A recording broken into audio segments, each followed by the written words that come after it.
Hey everybody, thank you for joining. I really appreciate it. I'm just messing around with a new way of streaming for me. I usually use Google Hangouts to do live streaming, but I'm gonna mess around with OBS. I had it set as public, but I don't know if the link I sent out is working appropriately. So hopefully some of you guys can join. If not, I'll just have to make it public later. If not, that's just my bad. So I really appreciate you guys joining. So we're going to talk a bit about Bitcoin, where we stand today, where I think it might be going, as well as some of the recent volatility we've seen in the markets, and potentially talk about just some alt buys I've been making today. I got some orders in, pretty excited, but we'll see how things go. So first, I just want to jump right in to something I posted, a chart from TradingView earlier today, and this is Bitcoin longs versus Bitcoin shorts. Now, it's one thing to keep in mind, actually, if you looked at the longs and the shorts, they're actually a little bit lower individually than what they usually are, but when you compare them, we're right in the zone where we generally see a pretty big reversal. So I got these little periods circled right here, and each time we kind of get down to this range, we shoot back up pretty quick, and that's exactly what we just hit today. And it's probably a bit lower right now if I actually took a look at it. So you see 1, 2, 3, 4, 5, 6, 7 different periods circled over about the past year where we hit this type of spot in terms of Bitcoin's longs and shorts, and each time we've experienced a pretty sharp reversal in positions. So I would not be shocked to see that happening again. The support we have down in the 58 to 6100 range is pretty darn strong. And given that shorts are already pretty high relative to longs, I just don't know if the bears are going to be able to push through this time. On the negative side, of course, you still got all the Tether issues and the Bitfinex issues. I'm not as concerned about that personally. Yeah, they had banking issues, but just because you're a customer of a bank doesn't mean you're going to be insolvent or you're going to go under. They just have to switch banks, which may be harder to do than what generally people think. But I was just looking on my phone. Sorry about that. That might be harder to do than what people think. But generally, they're going to get it done. Big company, not too worried about it. It's just a short-term headache. But, the reality is the market does see that as a risk, which is why Tether is printing a 2 to 3% discount. I guess the print was a pun that was not intended. So anyways, I think this is very important. It's just, again, it's another way of looking at support, which I think is pretty strong. So I wouldn't be shocked to see this bounce back, which honestly we started to see it over the past few hours. We've wicked down a couple times. Again, I guess it depends on which exchange you're looking at in terms of exact price, but we've wicked down a few times and bounced back with volume each time. And ever since the last time a few hours ago, we've been slowly climbing. So I wouldn't be shocked to see if the sellers are getting a little exhausted, but it remains to be seen. Wanted to show you guys something about volatility as well. So I made this pretty quickly. So as you guys know, I track the returns of the crypto universe. I have it going back even beyond this for a couple more years actually, but this chart is from 2015 through now, looking at volatility of the crypto universe. So think of this right now as the top 200 cryptos, not quite, but pretty close. In the past, not 200 cryptos, but the more liquid ones. Either way, it's a good representation of the entire crypto market. The blue line is the volatility over the last 7 days at any given date. And then the orange looking line, that's the past 30-day volatility.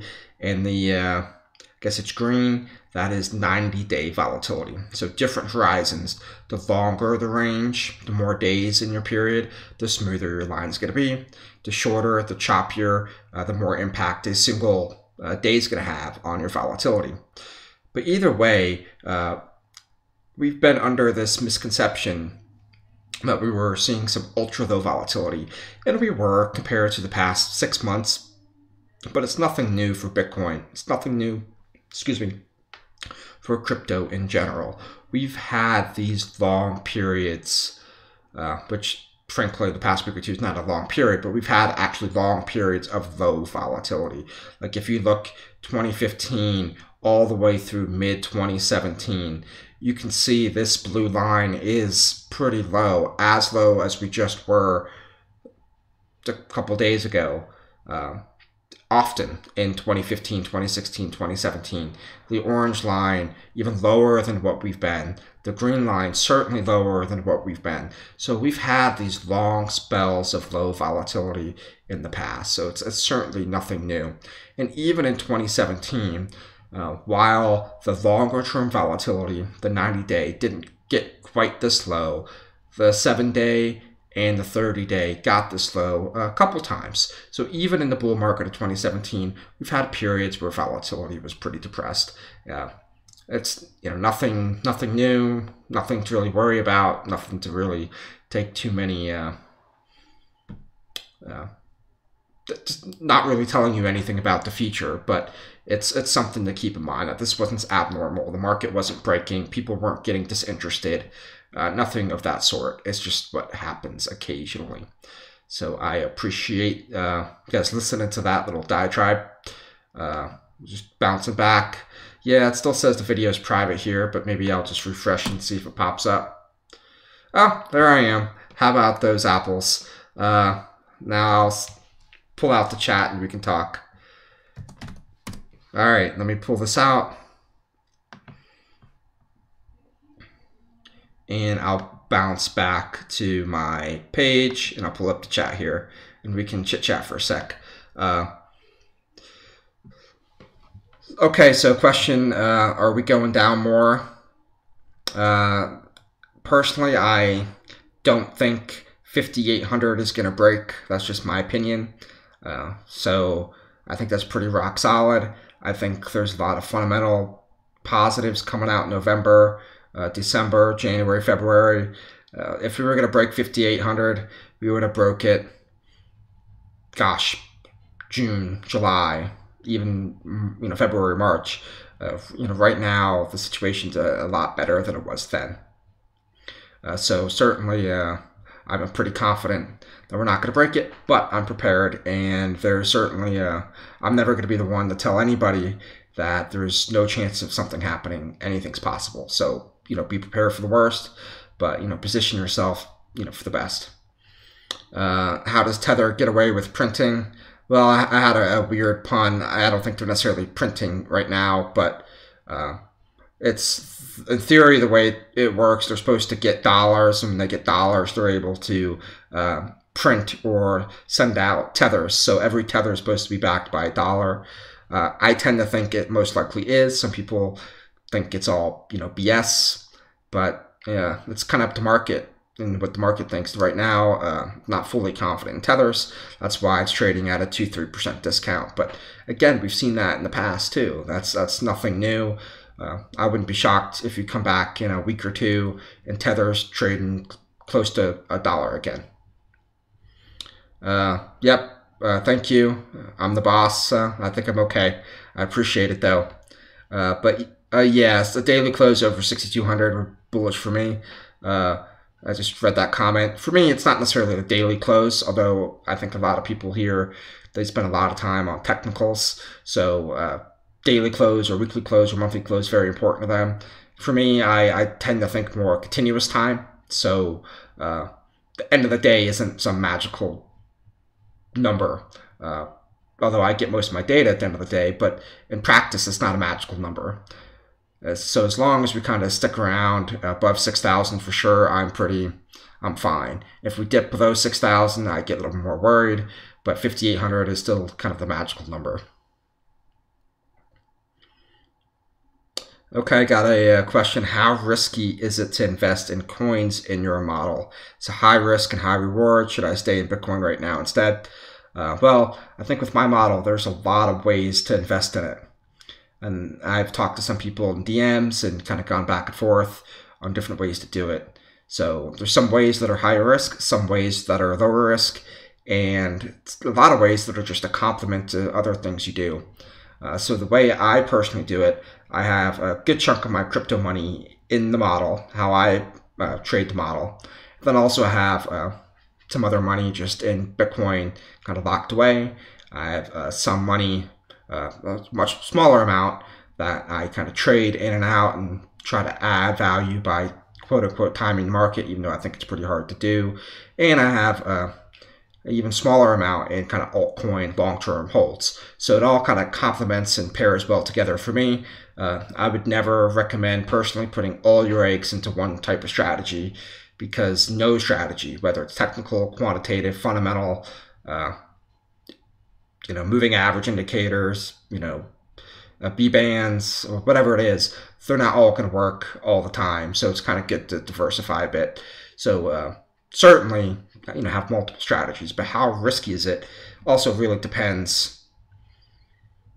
I have a bad habit of talking and reading comments. But it also depends how you utilize the model. So for example, I tend to probably hold more coins than most people because I'm trying to both capture the market and capture the general power of the best coins in the market versus the worst coins. I'm not necessarily trying to hit a grand slam on one particular coin. I'm much more content in grinding. And the reality, grinding in crypto is still a lot of fucking money. Grinding, you can still get 20, 30, 40, 50 basis points a day if things go your way, which is an awful lot of money. You don't need to hit a grand slam of, outperforming by 5, 10% a day. That's just not needed to do well. So I tend to own more coins. And I do a little bit of shorting at the bottom, kind of reds, but more people I've been talking to via DMs have been doing that, which you can do. So you could easily long, 2 or 3 coins in the dark green, short 2 or 3 coins if you can in the dark red or the light red, and just try to, pair them off. And that strategy would actually be fairly low risk for crypto. That's like a market neutral strategy. You wouldn't have any exposure to the overall market. So if the market goes way up, that wouldn't help you. If the market went way down, that wouldn't necessarily help you either, because you're only capturing a spread. So there's a lot of different ways you could use it. But, by and large, personally, I'm a long-term crypto bull, so I want exposure to the market in the long run. So I'm always going to be net long. It's just a matter of maybe I'll take a little bit off the table, maybe add a little bit more to the table, but I want to be net long because in 2, 3, 4, 5 years, I think crypto is going to be in a fantastic, place. And in the stock market, for example, it's been proven if you miss the big days, then you miss the vast majority of the returns. And the same can be said with crypto. If you miss the big days, you're going to miss a lot of the return. So it's very difficult to try to time it. So you just kind of have to be in it to win it, frankly. So that's kind of how I stand generally.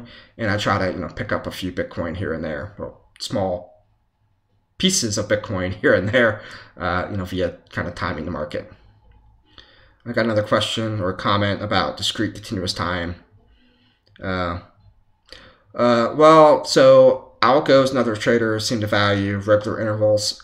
Yeah, yes and no. So, I run a lot of quantitative models in my, real life job, managing equities. And yeah, it's regular time intervals because you do kind of have to split it up, but you're utilizing multiple intervals at one time and you're combining them. So in a lot of ways, you're almost building a continuous time set. So I might be looking at daily data or hourly data, weekly data, monthly data, and kind of combining them all. So I'm kind of getting a whole picture that way.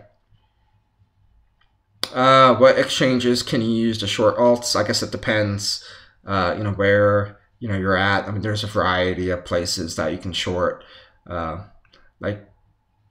America, you can use Kraken. It just depends. There's not a lot of options to short. So I don't do it too often, but occasionally I'll have, 1 or 2.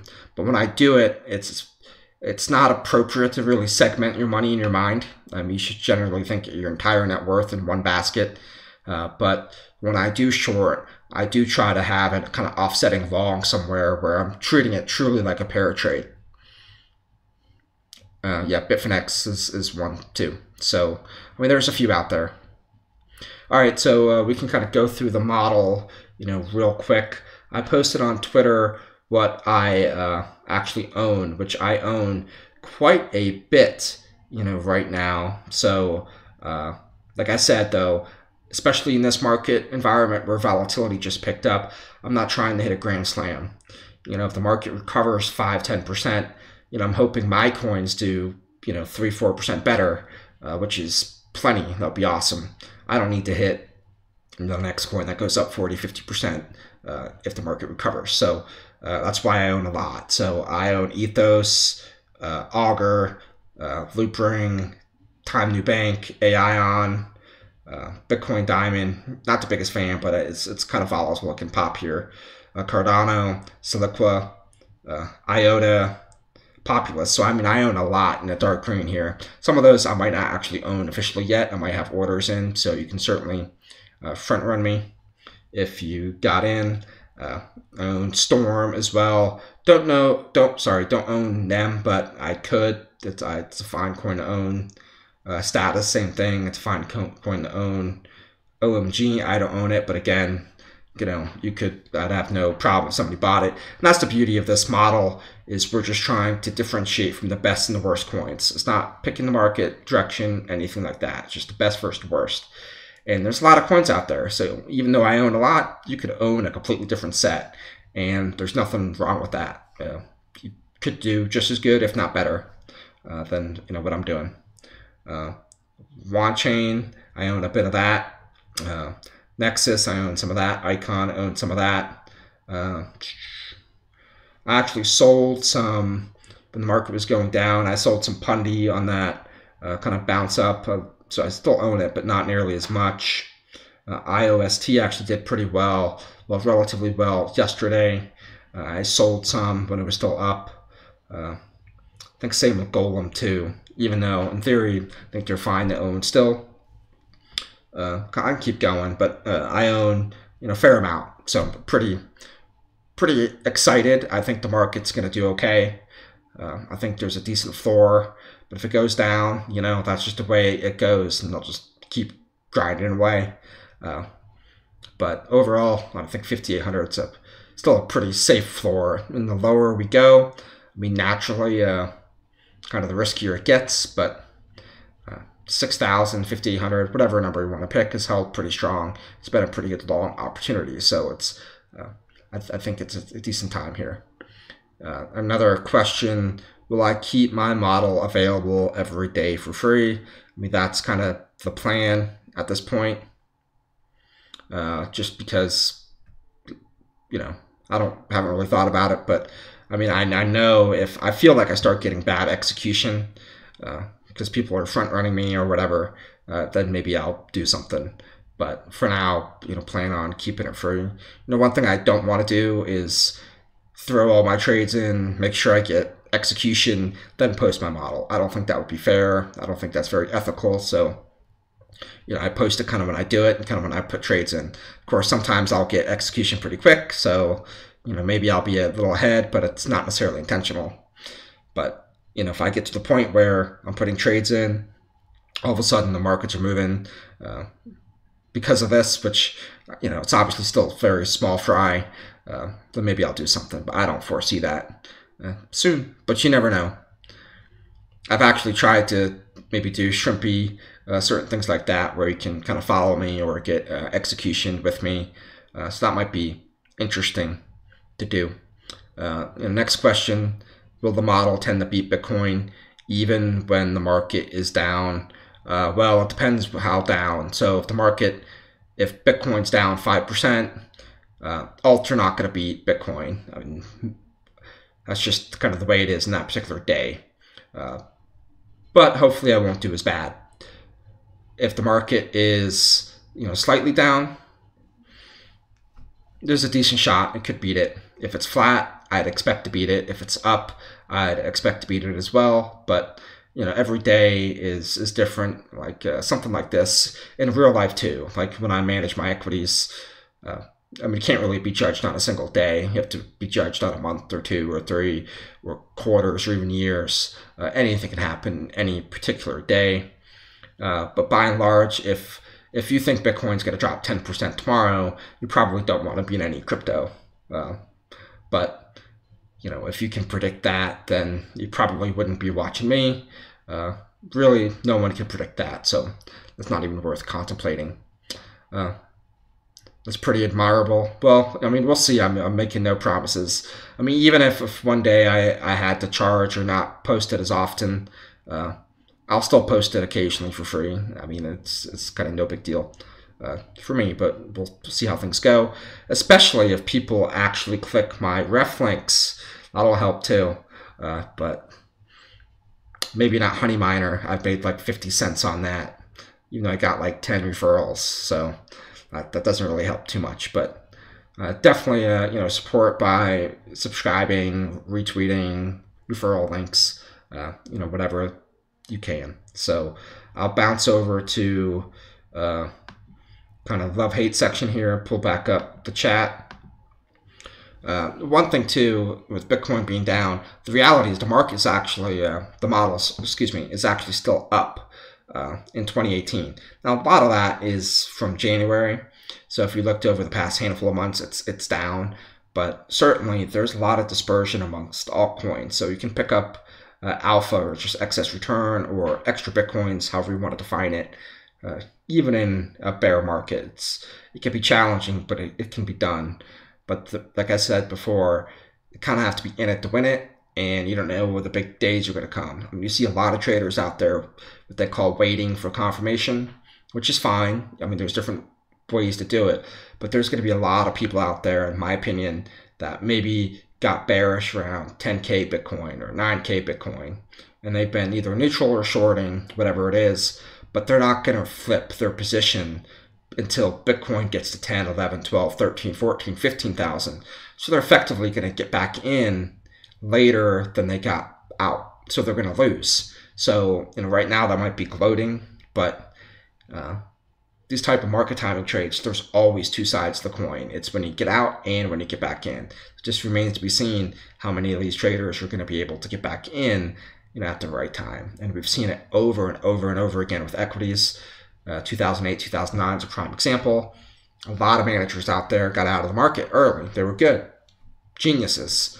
However, they weren't able to get back in until 2010 or even 2011, which by then they missed a good chunk of the run-up. So their whole edge of getting out didn't really help them in the long run. So, and that's had a question about any ways you can help me with the paper I'm writing, tracking your trades. I don't think anything like that. I think the best thing is just to keep interacting, keep me motivated. That's a good thing. But my previous comment, about trying to time the markets, that's why somebody like Rubini today talking to the Senate committee, I think he's a total fraud. And I manage equities for a living. A lot of people in the business, and everybody thinks he's a joke, because when you're actually managing money, you can't call a bear market 24/7, 365. Once in a blue moon, you might be right, but at the end of the day, when you're managing people's money, whether it's your own or other people's, I mean, you got to be able to get in the market, out of the market, stay disciplined to a strategy. And just simply calling the bear market, that means jack shit. I mean, you have to be able to call the bear market, and you have to be able to get back in the market. And Rubini, even though he made his bones, he made his career with the 2008 call, 2007 really, I guess, but he was calling for a recession a few years before that, and he missed it, and he didn't turn bullish. I would never say turn bullish, but less bearish until like 2012. So the fact that he got 2008 right, meant shit. He actually lost compared to somebody that just held the whole time. So I think he's a kind of a fraudster. But that's neither here nor there. You can kind of see some of this love-hate here. Some of the coins I like, some of the coins I don't like, and why. Kind of, again, Ethos has been up there for a while. I think it's just a pretty steady coin with a lot of upside. It's been beaten down a lot. That's why its valuation is pretty high. Time New Bank is has pretty solid momentum. So before this crash, it was doing pretty good. Hopefully if we get a rebound, it'll keep riding that wave. Augur is another one that's generally lower risk and higher valuation's been beaten down. That's also a coin, if you wanted to, you could short on Kraken, which I wouldn't do right now. I'm actually long, so don't short it, buy it. I'm just kidding. Nothing's financial advice. Then you have kind of the hate coins. You got Chainlink, Moeda, Loyalty Points, which has been just crushing it lately, which is going to hopefully, flip, although I'm not short it. I just don't own it. Kind of go down the line. You see a bunch of coins I own, like AION, Cardano, Sliqua, etc. Kind of see why the model likes it. I don't necessarily need to go all in talking about these, but if anyone has any questions about any coin, I'll be happy to talk about it best I can. I had a question about, can I talk about equities before I go? Sure.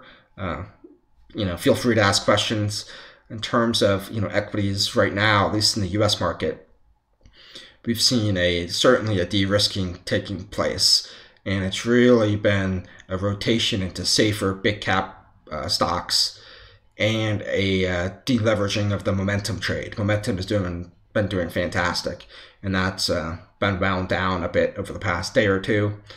You also have seen things like utilities do pretty well, pretty safe sector, interest rate protection. So the reality is, even though interest rates are going up, whenever equities tank, having interest rate sensitive assets, whether it's bonds directly, or utilities, or telecom stocks, things like that, generally do pretty well. So that's held up.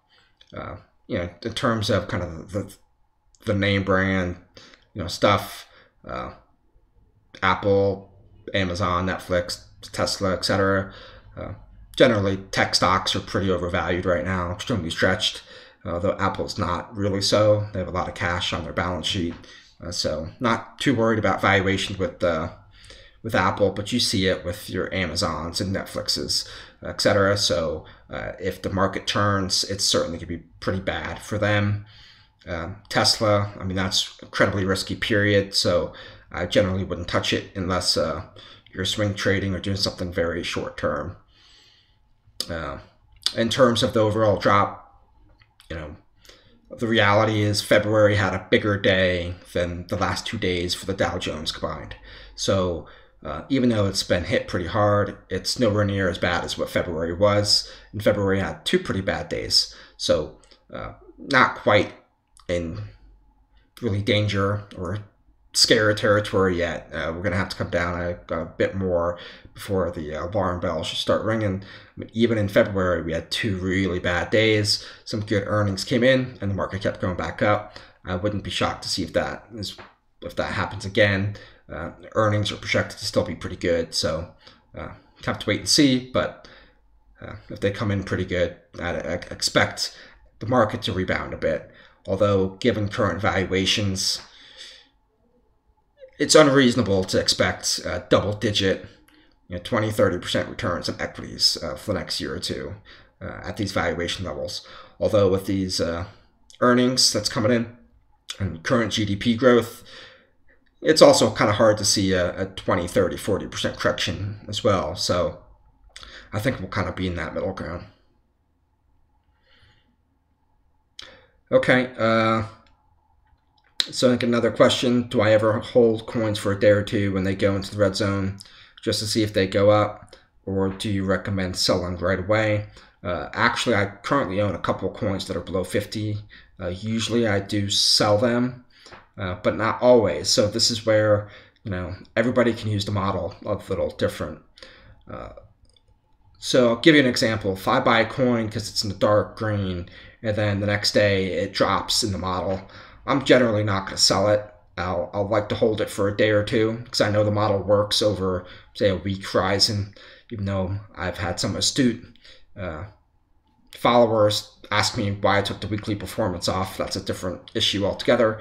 But since I know the model works over multiple days a week, I don't feel the urge to immediately sell something I just bought, especially if it's say like a low sat coin, just a one tick in price could kind of change things a bit. So the last thing I want to do is sell something that I don't want to rebuy again, like buy, sell, buy. That's not what I want to do. So if I just bought something, I'll generally try to make sure I hold it for at least a couple days.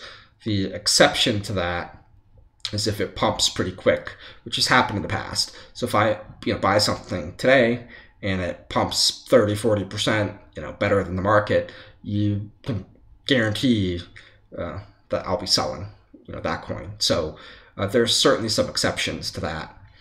Now, if I've owned something and it dips the 51st percentile, maybe I'll sell it, maybe I won't, maybe I'll just trim it. But if it falls into the 80th, 90th percentile, I'm almost certainly going to sell it, unless there's some crazy circumstance. Okay, got a question about ontology. I don't think I have that on here, but I do own it. Last I checked, it was like the 30th something percentile, if I recall. Let's see if my memory is good. Oh, look at that, 31st percentile is 1% off. So ontology, it's still a pretty solid coin.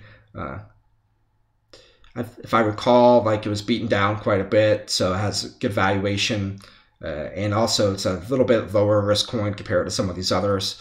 So it's still pretty safe. To me, this is one of those coins, as well as like Ziliqua.